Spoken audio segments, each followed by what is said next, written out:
गांव की शाम होने वाली थी। आसमान में काले घने बादल ऐसे छा गए थे जैसे दिन में ही रात हो गई हो। ठंडी हवाएं चल रही थीं और बिजली कड़क रही थी। माधव अपनी पुरानी लकड़ी की रेहड़ी को धकेलता हुआ चौराहे की तरफ जा रहा था। माधव बहुत गरीब था। उसके पास बस यही एक ठेला था जिससे वो पाव भाजी बेचकर अपना गुजारा करता था। उसके घर की छत कच्ची थी जो हर बारिश में टपकने लगती थी। हे भगवान, आज बस बारिश ना हो। अगर आज भाजी नहीं बिकी तो कल तक सब खराब हो जाएगा। घर में राशन भी खत्म हो चुका है।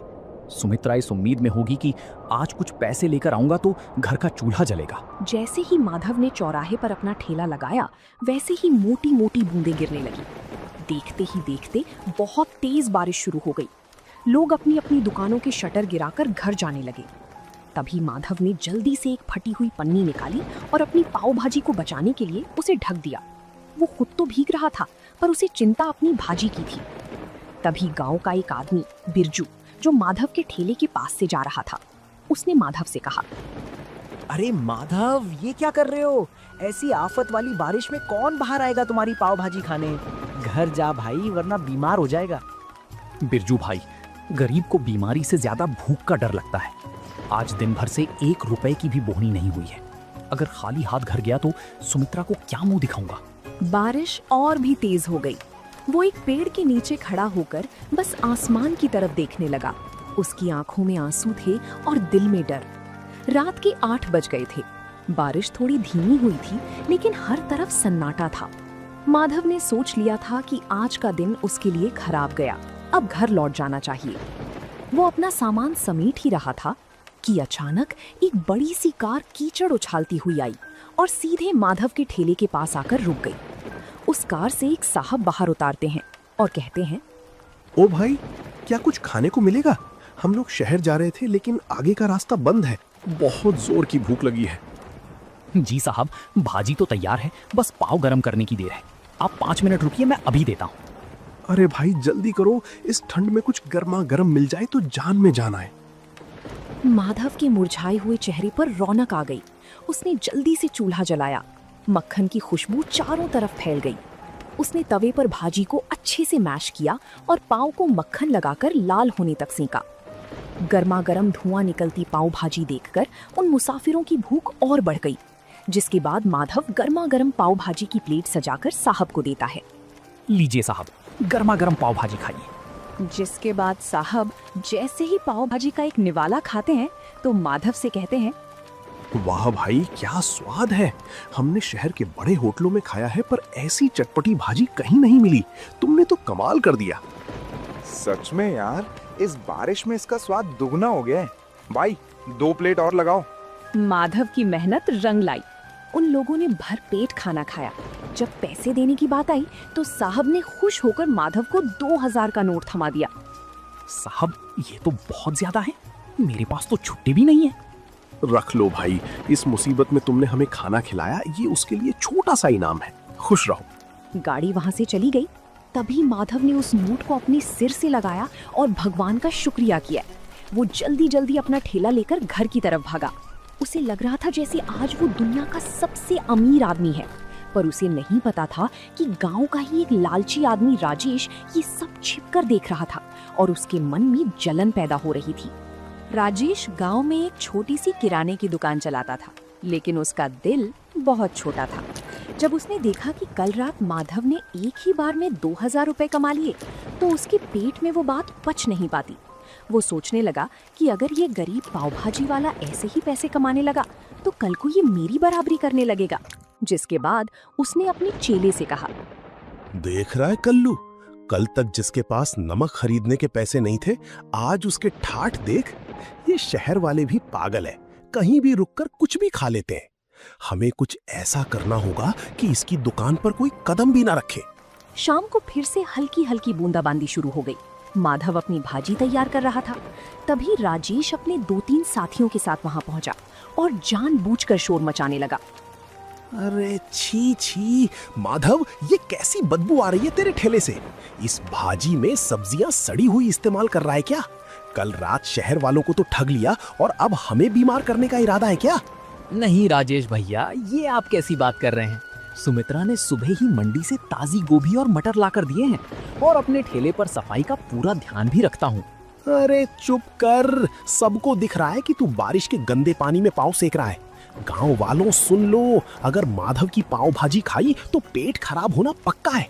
कल रात जो लोग खाकर गए थे, सुना है उनकी तबीयत बिगड़ गई है। राजेश की बात सुनकर जो एक दो लोग आने वाले थे वो भी ठिठक गए। गांव में अफवाह आग की तरह फैलती है। माधव सफाई देता रहा, लेकिन राजेश ने वहां इतना हंगामा किया कि लोग डर के मारे दूर हटने लगे। माधव का दिल टूट गया। उसे समझ ही नहीं आ रहा था कि बिना किसी गलती के उसे ये सब क्यों झेलना पड़ रहा है। अगले 2 घंटे तक माधव खाली बैठा रहा। बारिश तेज होने लगी थी और राजेश दूर खड़ा ये सब देखकर हंस रहा था। तभी अचानक वही गाड़ी फिर से आकर रुकी जो परसों आई थी। गाड़ी से वही साहब बाहर निकले, लेकिन आज उनके साथ उनकी पत्नी भी थी। साहब मुस्कुराते हुए माधव के पास आते हैं और कहते हैं, नमस्ते भाई, आज हम खास तौर पर तुम्हारी पाव भाजी खाने के लिए शहर से यहाँ तक आए हैं। मेरी पत्नी को तुम्हारी भाजी का स्वाद इतना पसंद आया कि उसने आज घर पर खाना ही नहीं बनाया। साहब, पर यहाँ तो लोग कह रहे हैं कि मेरी भाजी खाकर आपकी तबीयत खराब हो गई थी। अरे कौन फैला रहा है ये झूठ? हम तो कल से और ज्यादा तरोताजा महसूस कर रहे हैं। बल्कि मैंने तो अपने ऑफिस के ग्रुप में भी तुम्हारी फोटो डाली है। देखो पीछे एक और गाड़ी आ रही है, वो सब मेरे दोस्त हैं। साहब की बात सुनते ही राजेश का चेहरा पीला पड़ गया। देखते ही देखते वहां 3-4 गाड़ियां और रुक गईं। माधव ने फुर्ती से काम शुरू किया। ताजे मक्खन और मसालों की ऐसी महक उठी कि गांव के जो लोग राजेश की बातों में आ गए थे वो भी अपनी भूख नहीं रोक पाए। तभी गांव का एक बुजुर्ग माधव के ठेले पर आकर बोलता है, माधव बेटा, हमें माफ करना, हम इस राजेश की बातों में आ गए थे। हमें भी एक प्लेट पाव भाजी खिलाओ, इसकी खुशबू ने तो भूख जगा दी है। उस रात माधव की सारी भाजी बिक गई। राजेश शर्म के मारे वहां से खिसक गया। माधव ने आज सिर्फ पैसे ही नहीं कमाए थे, बल्कि राजेश की साजिश को भी नाकाम कर दिया था।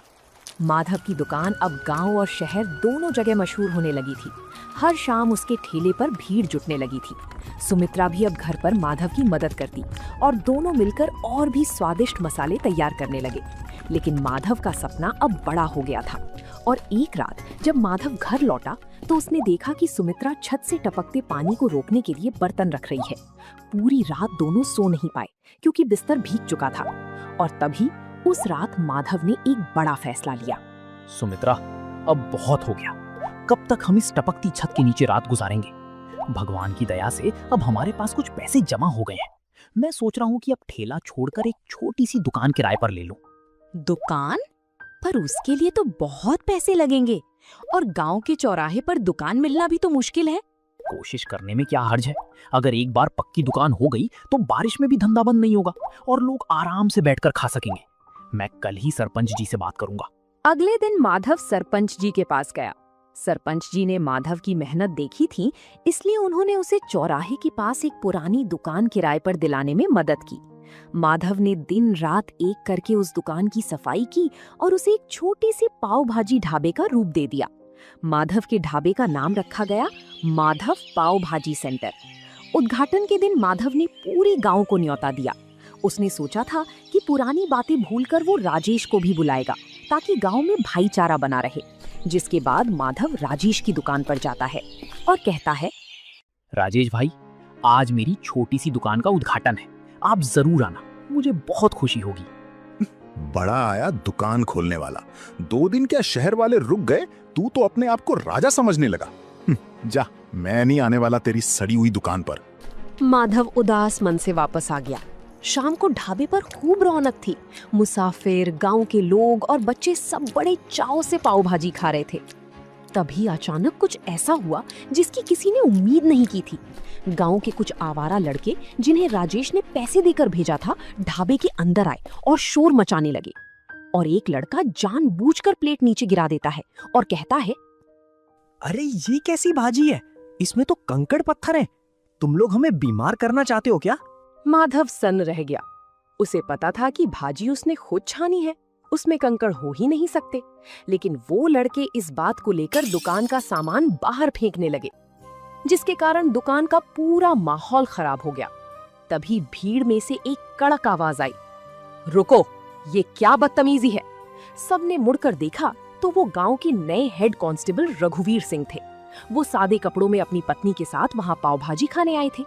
उन्हें देखकर राजेश के भेजे हुए लड़के घबरा गए, जिसके बाद रघुवीर सिंह उन लड़कों के पास जाकर कंकड़ वाली प्लेट उठाते हैं और कहते हैं, तुम कह रहे हो इसमें कंकड़ है? जरा मैं भी तो देखूं।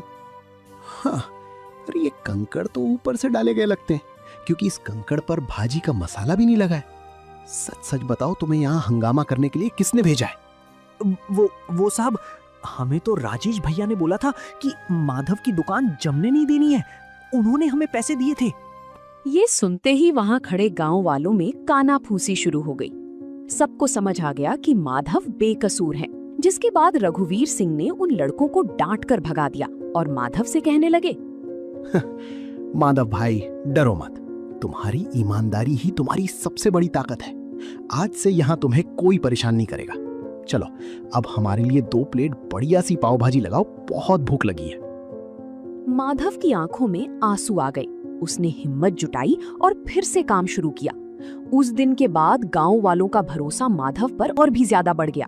माधव का काम अब दिन दुगुनी रात चौगुनी तरक्की कर रहा था। दूसरी तरफ राजेश की जलन कम होने का नाम नहीं ले रही थी। उसने सोचा कि अगर माधव पाव भाजी बेचकर अमीर हो सकता है तो मैं क्यों नहीं।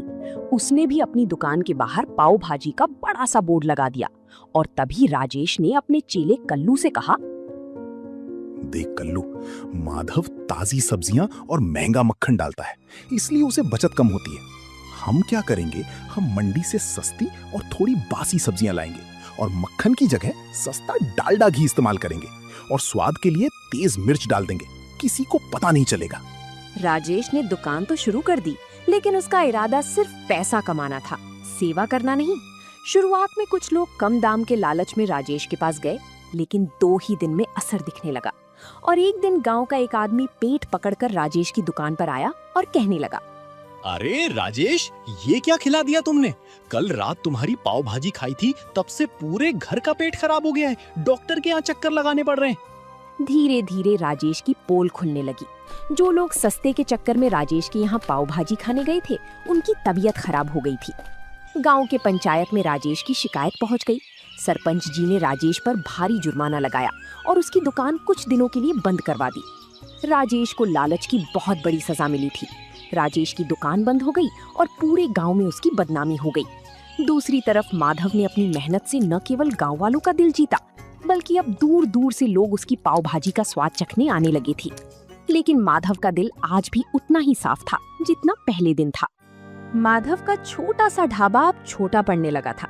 शहर के एक बड़े अखबार में माधव की कहानी छपी कि कैसे एक गरीब पाव भाजी वाले ने अपनी ईमानदारी से अपनी किस्मत बदली। इस खबर के बाद शहर के एक बड़े बिजनेसमैन माधव के पास आए। माधव भाई, आपकी भाजी में जो स्वाद है वो मैंने आज तक कहीं नहीं चखा। मैं चाहता हूँ कि शहर के मुख्य हाईवे पर हम मिलकर एक बड़ा फैमिली रेस्टोरेंट खोलें। जगह और पैसा मेरा होगा और हुनर आपका।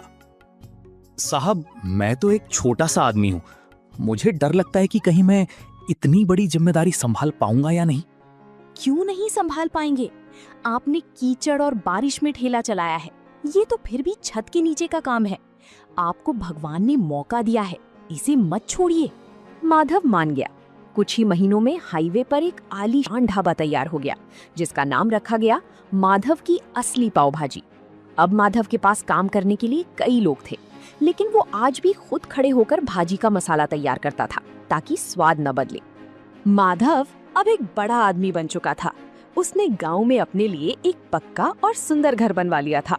एक दिन जब वो अपने पुराने गांव के चौराहे से गुजर रहा था, तो उसने देखा कि राजेश अपनी दुकान के बाहर बहुत उदास बैठा है।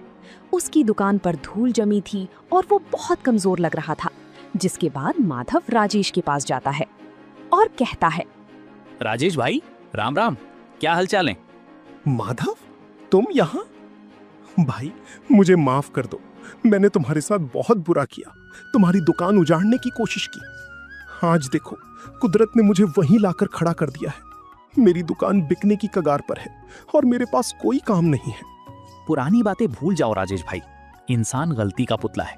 मुझे आपसे कोई शिकायत नहीं है। अगर आप चाहें तो मेरे नए होटल में स्टोर मैनेजर का काम संभाल सकते हैं। मुझे किसी भरोसेमंद आदमी की जरूरत है। तुम सच में महान हो माधव। मैंने तुम्हें गिराना चाहा और तुम मुझे सहारा दे रहे हो। मैं वादा करता हूँ अब कभी लालच नहीं करूंगा और पूरी ईमानदारी से काम करूंगा। माधव ने राजेश को गले लगा लिया। गांव वाले ये देखकर दंग रह गए कि कैसे एक गरीब पाव भाजी वाले ने न केवल गरीबी को हराया बल्कि अपने दुश्मन को भी अपनी अच्छाई से जीत लिया। माधव की कहानी हमें सिखाती है कि बारिश चाहे कितनी भी तेज हो, अगर इरादे पक्के हो तो सूरज जरूर निकलता है। तो दोस्तों, आप लोगों को ये कहानी कैसी लगी कमेंट करके जरूर बताएं और ऐसी कहानियों को देखने के लिए वीडियो को लाइक करें और चैनल को सब्सक्राइब करें।